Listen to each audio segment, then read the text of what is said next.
Hi hello friends मु विजयलक्ष्मी आपण मानक पई नै आसी गोटे सुंदर रेसिपी जोटा कि आपण माने घरे खूब कम समय भितर एटा को प्रस्तुत करि परिबे।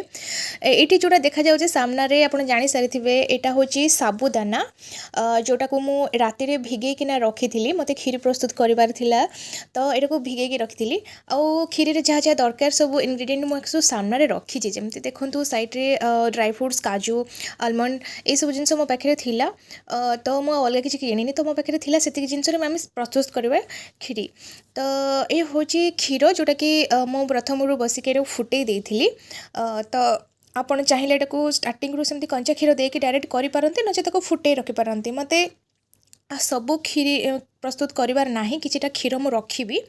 तो एथे सेते मु प्रथमे एटा को फुटे दोजी तो टिके जानिथिबे क्षीर को लॉन्ग टाइम टिके फुटेबे जेमति कि तार जो क्षीर रो जो कंचा बास्नाटा जो आसे गोटे